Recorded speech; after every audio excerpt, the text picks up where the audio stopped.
सरबती जब कर्मों के साथ ब्याह कर आई तो देखने वालों के मुंह से निकल पड़ा था, अरे यह तो कोयले को कंचन मिल गया। वैसे सरबती कोई ज़्यादा खूबसूरत नहीं थी, थोड़ी ठीक ठाक सी कदकाठी और खिलता सा रंग, बस इतनी सी थी कि उसकी खूबसूरती की जमा पूंजी।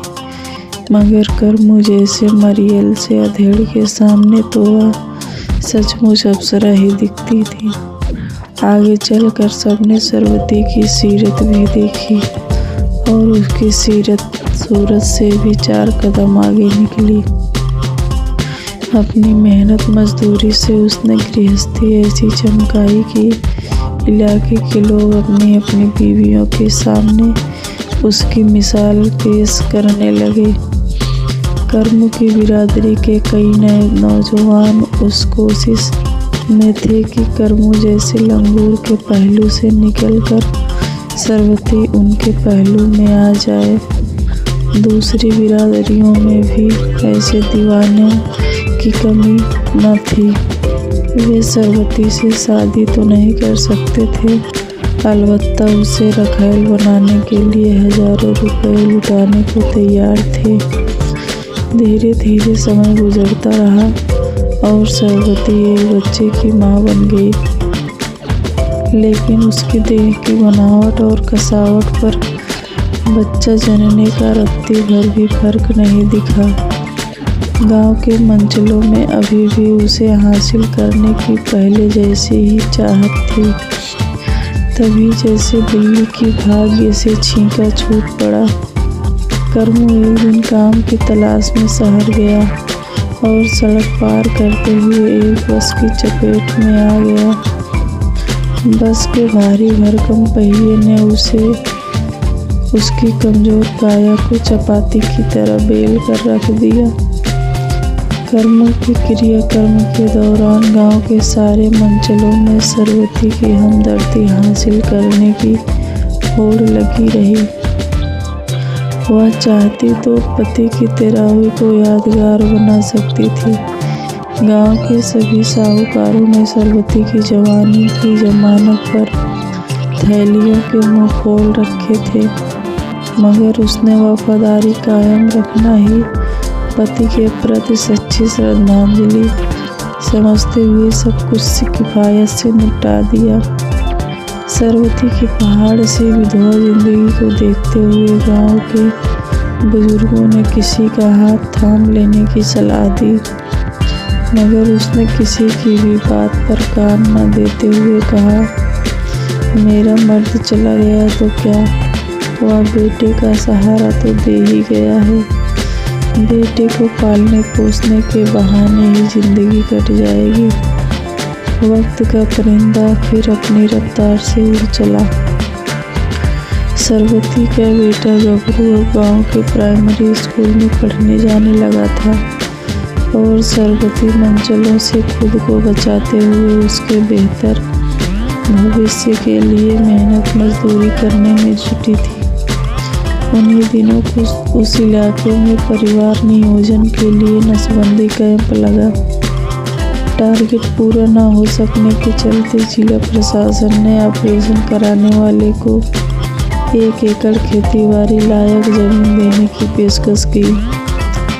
1 एकड़ जमीन मिलने की बात सरबती के कानों में भी पड़ी। उसे गबरू का भविष्य संवारने का यह अच्छा मौका दिखा। ज़्यादा पूछताछ करती तो किससे करती, जिससे भी जरा सा बोल देती वह गले पड़ने लगता, जो भूलते देखता वह बदनाम करने की धमकी देता। इसीलिए निश्चित दिन वह कैंप में ही जा पहुंची। सरबती का भोलापन देखकर कैंप के अफसर हंसे। कैंप के इंचार्ज ने कहा, एक विधवा से देश की आबादी बढ़ने का खतरा कैसे हो सकता है। कैंप इंचार्ज का टका सा जवाब सुनकर गबरू के भविष्य को लेकर देखे गए सरबती के सारे सपने बिखर गए। बाहर जाने के लिए उसके पैर नहीं उठे तो वह सिर पकड़कर वहीं बैठ गई।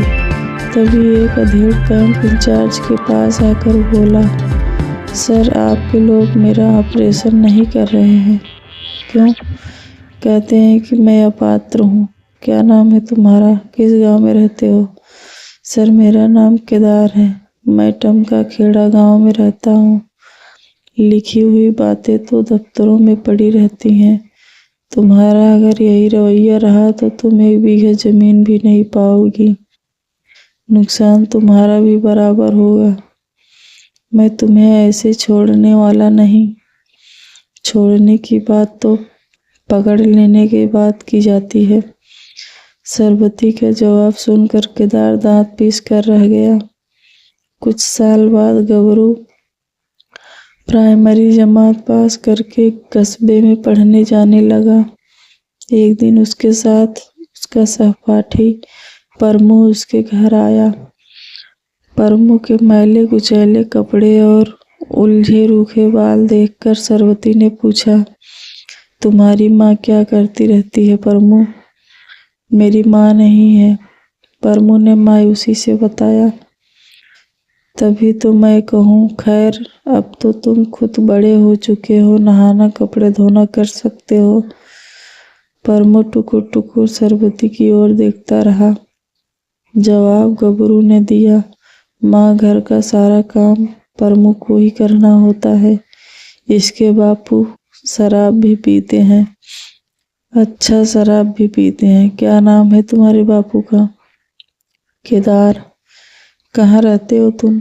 टमका खेड़ा। सरबती के कलेजे पर घूंसा सा लगा। उसने गबरू के साथ परमू को भी नहलाया, कपड़े धोए, प्यार से खाना खिलाया और घर जाते समय 2 लोगों का खाना बांधते हुए कहा, परमू बेटा आते जाते रहा करो गबरू के साथ। हाँ माँ, मैं भी यही कहता हूँ। मेरे पास बापू नहीं है तो मैं जाता हूँ कि नहीं इसके घर। अच्छा, इसके बापू तुम्हें अच्छे लगते हैं? जब शराब नहीं पीते तब मुझे प्यार भी खूब करते हैं। अगली बार उनसे मेरा नाम लेकर शराब छोड़ने को कहना। इसी के साथ ही परमू और गबरू के हाथों दोनों घरों के बीच पुल तैयार होने लगा। पहले खाने पीने की चीजें आई गई, फिर कपड़े और रोजमर्रा की चीजें भी आने जाने लगी। एक दिन केदार खुद सरबती के घर जा पहुंचा। तुम यहाँ कैसे? सरबती उसे अपने घर आया देख हक्की बक्की रह गई। मैं तुम्हें यह बताने आया हूँ कि मैंने तुम्हारा संदेश मिलने से अब तक शराब छुई भी नहीं है, तो इससे तो परमू का भविष्य संवरेगा। मैं अपना भविष्य संवारने आया हूँ। मैंने तुम्हें भुलाने के लिए ही शराब पीनी शुरू की थी, तुम्हें पाने के लिए ही शराब छोड़ी है सरबती, कहकर केदार ने उसका हाथ पकड़ लिया। अरे अरे क्या करते हो बेटा, गबरू आ जाएगा। वह शाम से पहले नहीं आएगा। आज तुम्हारा जवाब लेकर ही जाऊंगा सरबती। बच्चे बड़े हो चुके हैं, समझाना मुश्किल हो जाएगा उन्हें। बच्चे समझदार भी हैं, मैं उन्हें पूरी बात बता चुका हूँ। तुम बहुत चालाक हो, काम चोर रंग पकड़ते हो। मैंने पहले ही कह दिया था कि मैं तुम्हें छोड़ूंगा नहीं, केदार ने उसकी आंखों में झांकते हुए कहा। सरबती की आंखें खुद ब खुद बंद हो गईं। उसने उस दिन के बाद केदार अक्सर परमू को लेने के बहाने सरबती के घर आ जाता। गबरू की जिद पर वह परमू के घर भी आने जाने लगी। जब दोनों रात में भी एक दूसरे के घर में रुकने लगे तो दोनों गांवों के लोग जान गए कि केदार ने सरबती पर नई चादर डाल दी है। परमू, गबरू और केदार बहुत खुश थे। खुश तो सरबती भी कम नहीं थी, मगर उसे कभी कभी बहुत अचंभा होता था कि वह अपने पहले पति को भूलकर केदार की पकड़ में आ कैसे गई।